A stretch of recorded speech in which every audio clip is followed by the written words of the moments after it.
ठीक है, you have resistors,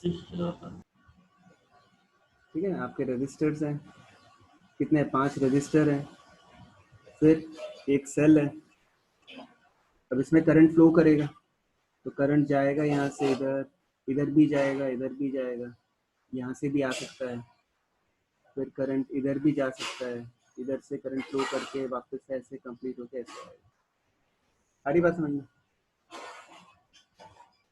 So you have circuit elements and every circuit element can have current. It may not have current also, right? But if it has a current, and if you take any junction, let's say I took this junction. So at this junction, there are 3 arms. एक arm ये है, एक arm इधर है, फिर एक arm इधर है। अब इस जंक्शन के ऊपर जितना चार्ज अप्रोच कर रहा है उतना ही चार्ज यहाँ से एग्जिट करना चाहिए। The rate at which charges reaching this junction or this node, इस पॉइंट को हम क्या कह सकते हैं? नोड भी कह सकते हैं, जंक्शन भी कह सकते हैं। So at this junction, the rate at which charge is approaching it should be the same as the rate at which charge is leaving it. Or you can say the net charge accumulated at this point should be 0. No charge can accumulate, because if it is accumulating, that means some element is providing charge, which is not possible. ये battery क्या करती है? Cell, ये battery क्या करती है? ये सिर्फ चार्ज को पंप करती है, ये चार्ज प्रोड्यूस थोड़ी करती है। समझ में आया? तो basically Kirchhoff's current law is nothing a restatement in a different style of the principle of conservation of charge.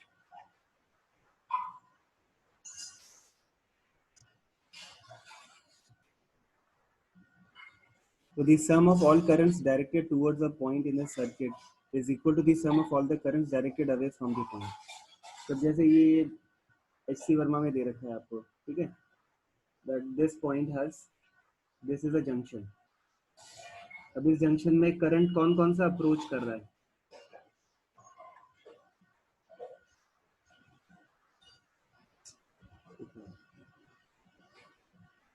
कौन कौन सा करंट अप्रोच कर रहा है?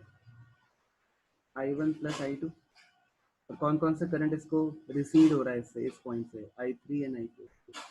तो ये इक्वल होंगे। This is nothing but KCL, ठीक है। Keep some 4-5 pages blank and then start writing down the numericals. अभी आपको ये सब कुछ भी नहीं लिखना है, ठीक है। आपको मैं नोट्स आज प्रोवाइड कर दूंगा, वो आपको कॉपी कर लेना। Just keep 4-5 pages blank. This is Kirchhoff's current law. इसके बाद में आता है किरचॉफ्स वोल्टेज लॉ।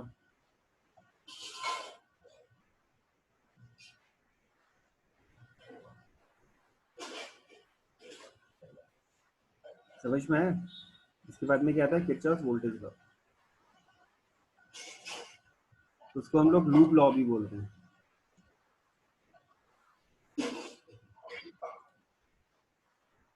क्या बोलते हैं उसको हम लोग? लूप लॉ भी बोलते हैं।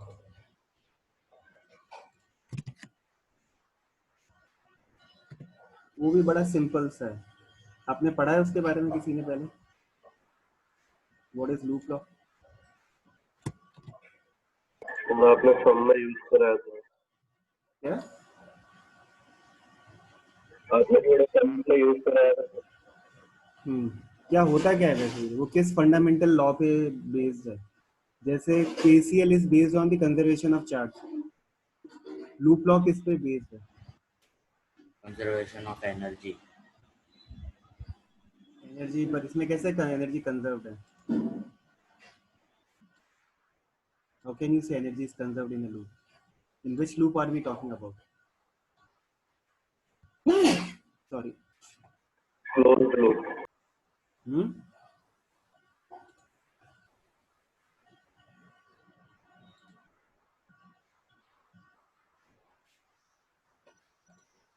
which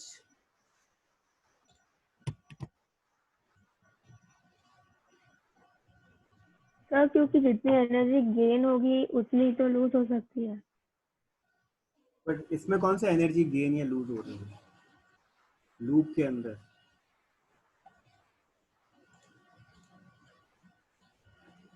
अब सपोज करो एक कॉम्प्लेक्स सर्किट का मैंने एक छोटा सा लूप बनाया, ठीक है ना, this is not the entire circuit, only a portion of it.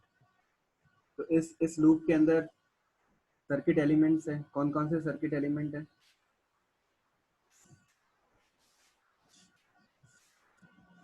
ये है, ये है, कितने एलिमेंट है सर्किट के?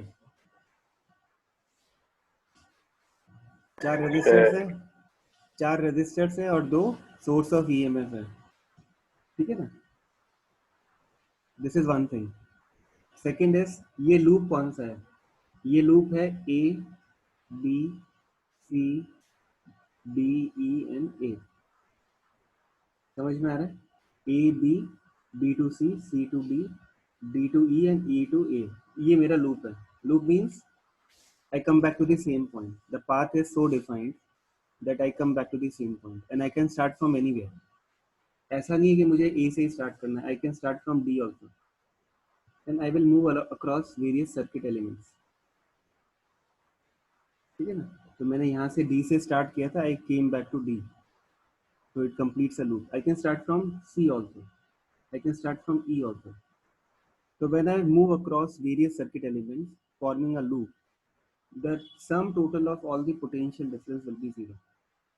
The sum total of potential difference will be zero. When I say potential difference, I have to choose a convention of potential gain as positive, potential drop as negative. Okay?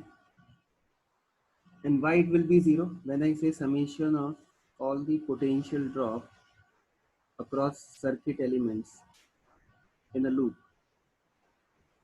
is zero. So why it should be zero? Can somebody tell me?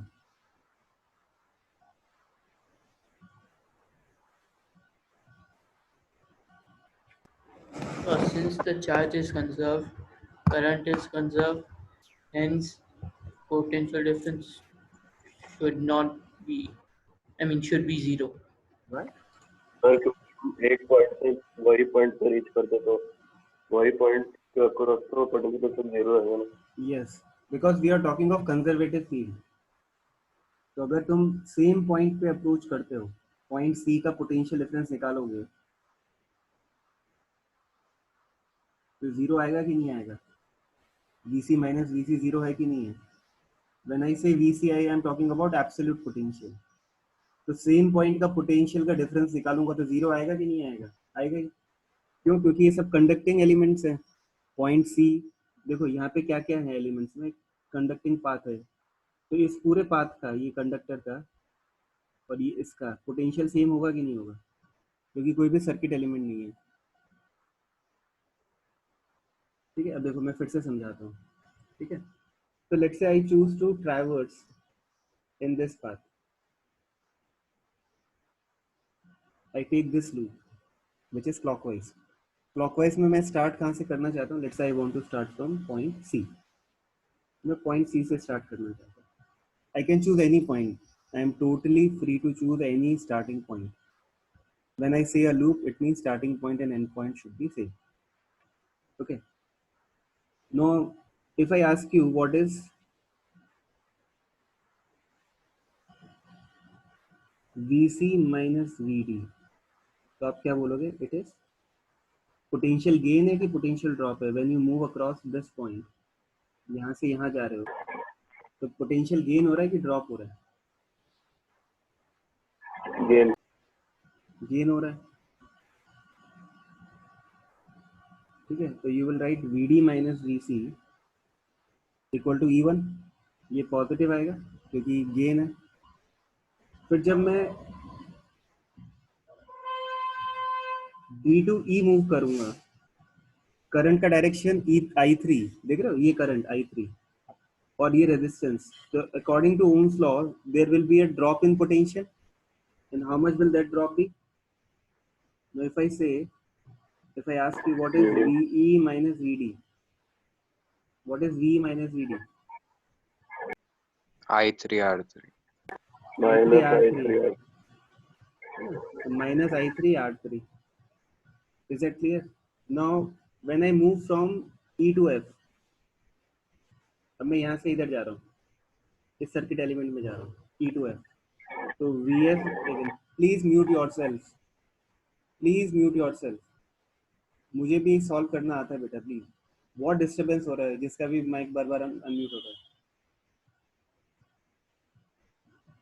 ठीक है, तो V F minus V E कितना होगा?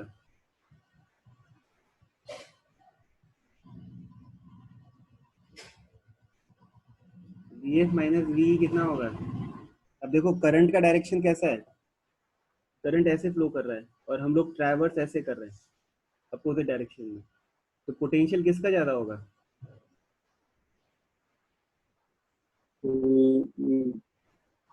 Potential gain आएगा कि नहीं आएगा?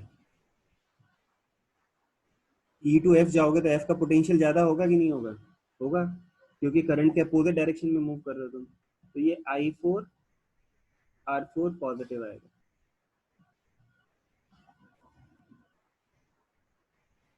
ये बात समझ में आई कि नहीं आई, मुझे बोलो।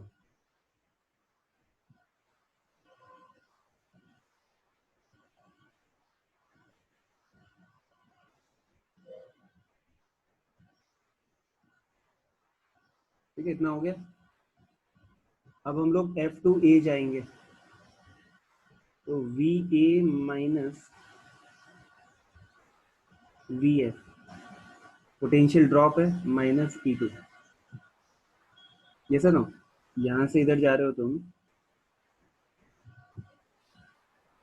तो ए का पोटेंशियल कम होगा बिकॉज तुम हायर पोटेंशियल पॉजिटिव टर्मिनल से नेगेटिव टर्मिनल की बैटरी पे जा रहे हो। ठीक है, फिर यहाँ से इधर जा रहे हो, कितना? V B minus V A, ये क्या हो जाएगा? वापस से ड्रॉप आ जाएगा, तो minus I one R one, and फिर बी टू ए, तब क्या लिखोगे तुम? V C minus V B, that is again minus I two R two. अब तुम देखो यहाँ पे जितने भी टर्म्स मैंने लिए थे एलएचएस के अंदर, अगर ये 6 इक्वेशंस बनी 6 सर्किट एलिमेंट्स से, तो ये सर नो, हर सर्किट एलिमेंट का मैंने एक पोटेंशियल डिफरेंस का टर्म लिखा, तो अगर मैं इन 6 की 6 इक्वेशंस को ऐड कर दूं तो मेरा एलएचएस 0 आएगा कि नहीं आएगा?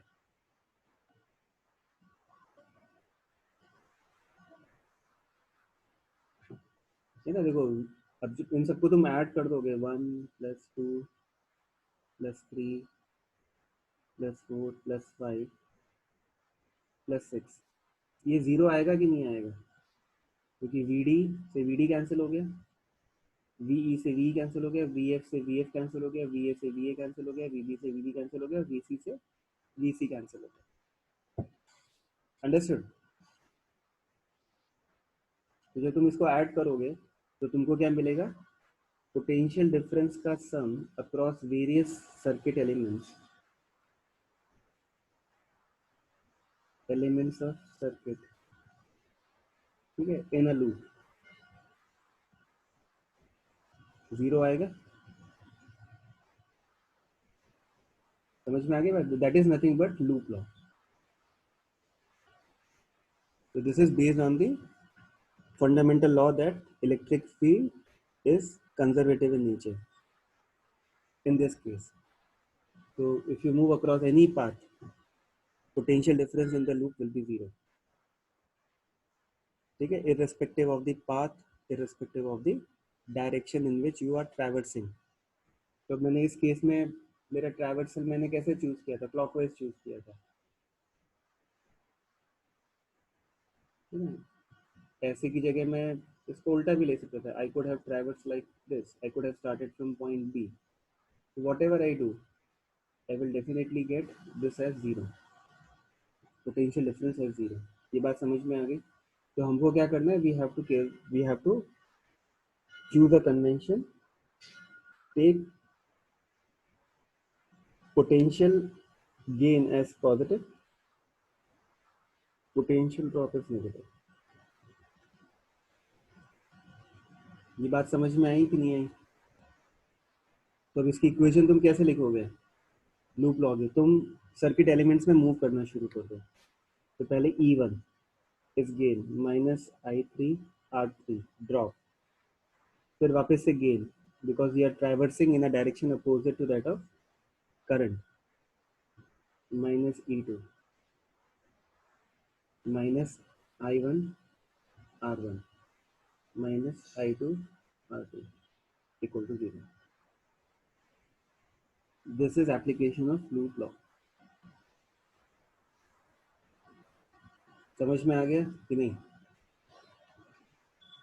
KCL एंड KVL से हम लोग करंट कैलकुलेट कर सकते हैं in any kind of complex situation. ठीक है, तो let's do one problem based on this.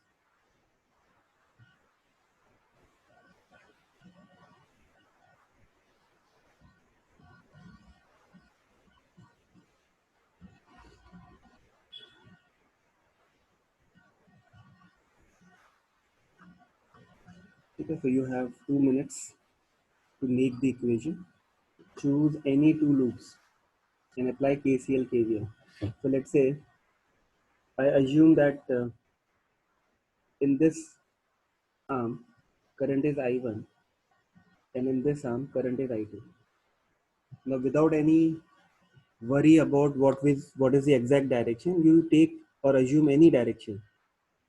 If your assumed direction is wrong, the value of I1 will come out to be negative, which indicates that the direction is opposite. So when you have this junction B, तो इस junction B में current I1 approach कर रहा है and I2 भी approach कर रहा है। तो यहाँ से इस में से लूप में से तो सॉरी इस आर्म में से करंट I1 प्लस I2 जाएगा। तो this you can write based on what loop law. So now you know the that in this you have two variables I1 and I2. ठीक है ना? अब दो वेरिएबल के लिए आपको दो लीनियर इक्वेशन चाहिए सॉल्व करने के लिए। That equation will come with the help of loop law. तो अब लूप चूज कर लो, एक लूप आप ये ले लो, एक लूप आप ये ले लो। ठीक है, now right the equations and solve for I1 and I2। चलिए करिए। ठीक है, I will give you 2 minutes।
हो गया?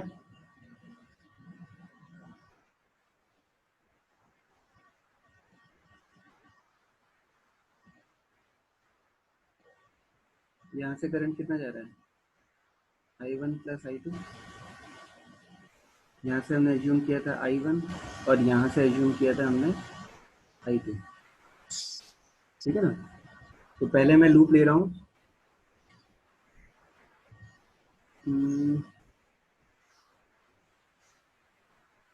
लूप 1 मैं ले रहा हूँ B B A B।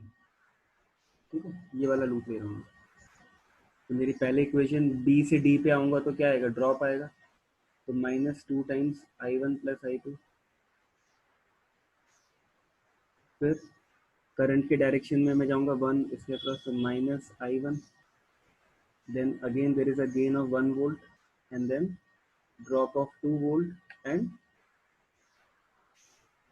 again a drop of 2I1 equal to 0। ठीक है, फिर मेरा लूप टू में ले रहा हूँ B C D B। ठीक है, तो पहले मैं जा रहा हूँ, पोटेंशियल गेन है 1 वोल्ट का। फिर वापस से गेन है I2 का, I2 इंटू 1। फिर से गेन है 3I2 का और फिर ड्रॉप है 3 वोल्ट का। फिर गेन है 2 टाइम्स I1 प्लस I2 का।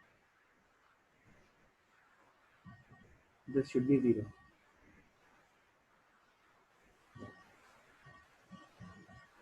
Now you have two equations, you can solve for it.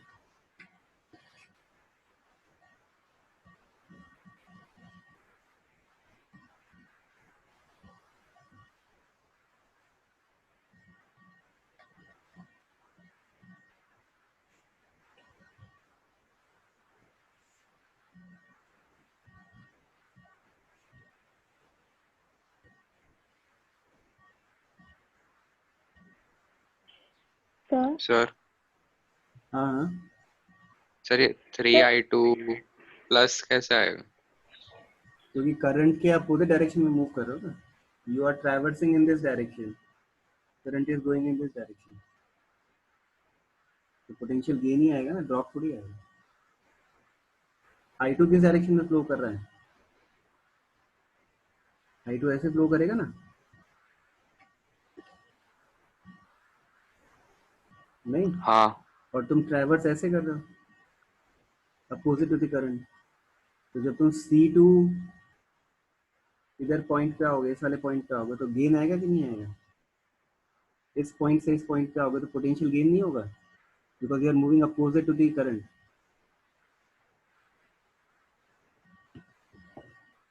Sir, हम करंट की डायरेक्शन कोई और भी ले सकते हैं? हाँ वही तो वही, कह हम रहा हूँ, साइन कन्वेंशन अलग ले सकते हैं। कुछ भी ले सकते हो। You can take potential drop as positive and gain as negative, but don't take both are positive और both are negative, that will be stupid. ठीक है, मेरा एंटी क्लॉकवाइज मतलब ऐसा नहीं कि सर मैं B2C तो ड्रॉप के अंदर मैं पॉजिटिव लूंगा बट C2D में गेन को पॉजिटिव लूंगा, ऐसा नहीं होगा। You decide your rules first and then start playing the game. That means writing the equation. For a single loop, potential gain is positive, then potential drop becomes negative. और इसमें है क्या, मैंने देखो पोटेंशियल गेन को positive लिया है और ड्रॉप को नेगेटिव लिया है। तुम बोलते हो कि नहीं sir it is other way around, potential gain is negative and potential drop is positive. इस इक्वेशन को -1 से मल्टीप्लाई कर दो तो तुम्हारा आंसर आ जाएगा, तुम्हारी इक्वेशन आ जाएगी। 0 को -1 से मल्टीप्लाई करोगे तो 0 ही आने वाला है ना, बट ये सारे टर्म अपोजिट हो जाएंगे, माइनस प्लस माइनस हो जाएगा। आ रही बात समझ में? इक्वेशन तो सेम ही आने वाली है ना, हाउ डज इट मैटर?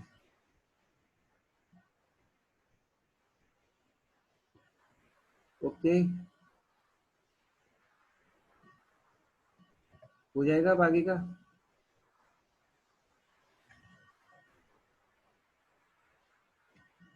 ठीक है, मैं आपको थोड़ा सा व्हीटस्टोन ब्रिज बता देता हूँ, then we will do more practice. Wheatstone bridge is a situation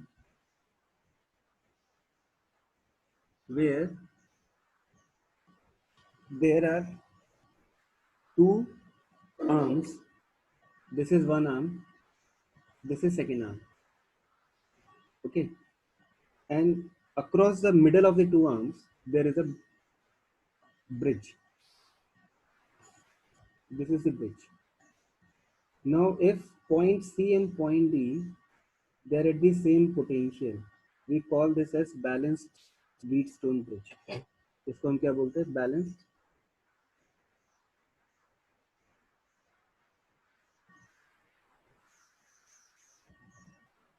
bridge. Why balanced? Because potential of C is same as potential of D. अगर दोनों का पोटेंशियल इक्वल है तो पोटेंशियल डिफरेंस जीरो हो गया, और पोटेंशियल डिफरेंस जीरो हो गया तो current through the galvanometer will be zero. इसको हम क्या बोलते हैं? गैल्वेनोमीटर बोलते हैं. Galvanometer is a device which is used to measure what? Feeblest of current. Micro ampere में भी अगर करंट फ्लो करेगा तो वो उसको डिटेक्ट कर लेगा. उसमें क्या होता है? डिफ्लेक्शन आता है. स्लाइटेस्ट ऑफ करंट भी फ्लो करेगा, वो डिफ्लेक्ट हो जाएगा, उसका पॉइंटर ऑसिलेट करने लग जाएगा. That means there is some current through this. अगर दोनों पॉइंट के पोटेंशियल सेम हो गए तो कोई करंट फ्लो नहीं करेगा. करंट फ्लो नहीं करेगा तो चार्ज सॉरी तो डिफ्लेक्शन भी जीरो आ जाएगा. ठीक है ना? तो अगर ऐसी कंडीशन है, if it is balanced, if it is balanced, what does it mean? अब देखो, हम लोग लूप लॉ लिखेंगे. ठीक है, ध्यान से देखना. तो मेरा करंट I1 दोनों में से फ्लो करेगा, R1 R2 में से फ्लो करेगा. तो I will write the equation VA minus VC will be I1 R1 and VC minus VB is equal to I1 R2. Second, VA minus VD. अब मैं ऐसे ट्रैवर्स कर रहा हूँ इस डायरेक्शन. तो VA minus VD is what? I2 R3 and VD minus VB will be I2 R4. ये बात समझ में आ रही है? तो अगर मैं इन दोनों को ऐड कर दूं, इन दोनों के इक्वेशन को ऐड कर दो, VC VC कैंसिल हो गए, तो I am getting VA minus VB as I1 R1 plus R2 which is also equal to, किसके इक्वल होगा ये? I2 R3 plus R4 होगा. And I also want balancing. मैं चाहता हूँ ये पूरा बैलेंस भी रहे. ठीक है ना? बैलेंस रहे मतलब VC is equal to VD. तो अगर VC इक्वल टू VD है, दैट मीन्स ये वाला जो फर्स्ट टर्म है,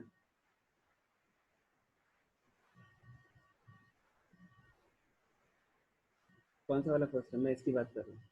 VA माइनस VC भी इक्वल हो जाएगा कि नहीं हो जाएगा? VA minus VC will be equal to VA minus VD. If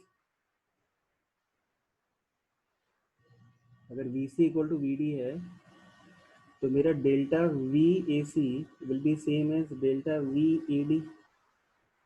अगर ये इक्वल है तो मतलब I1 R1 will be equal to I2 R3. So from this I will get the ratio of I1 by I2 as R3 by R1. Similarly अगर मैं इन दो equations को देखूंगा तो delta VCB will be equal to delta VDB. इसको solve करूंगा तो मुझे क्या मिलेगा? I1 R2 is equal to I2 R4, which basically means I1 by I2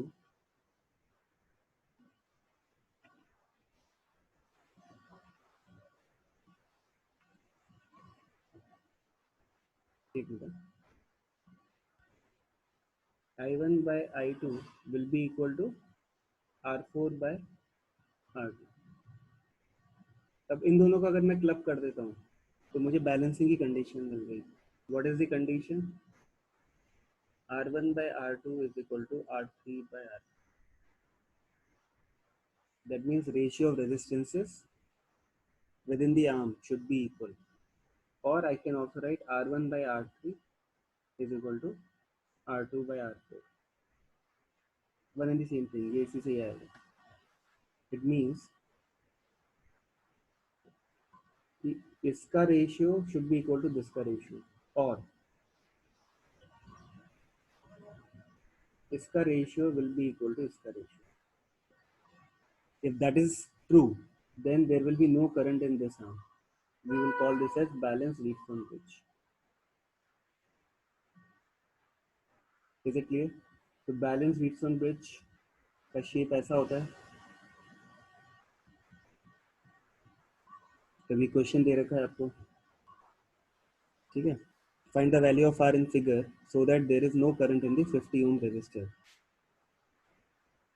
इसमें से कोई भी करंट फ्लो नहीं कर रहा है. इसका मतलब क्या है? इसका ratio 1:2 should be same as इसका रेशियो, दैट इज R/40. ठीक है ना, 10/20 है ना ये, दैट इज 1/2. तो व्हाट इज R? 20 ओम. ये कितना होना चाहिए? 20 ओम होना चाहिए. ठीक है.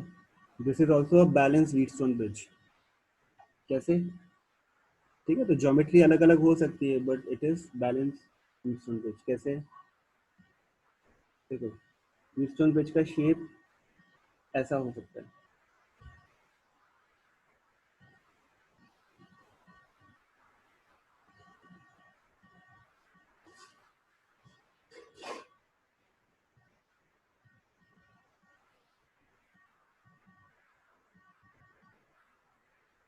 ठीक है. तो अगर इस पॉइंट का और इस पॉइंट का पोटेंशियल इक्वल हो गया तो यहाँ से कोई भी करंट नहीं जाएगा. Current will be zero in this. अगर इसका पोटेंशियल सेम हो गया तो. ठीक है ना. इसका मतलब क्या है? ये R1, ये R2, ये R3 और ये R4, इनका रेशियो मैच होना चाहिए. ठीक है ना. और आपका जो सोर्स ऑफ EMF हो यहाँ पे कनेक्ट होगा.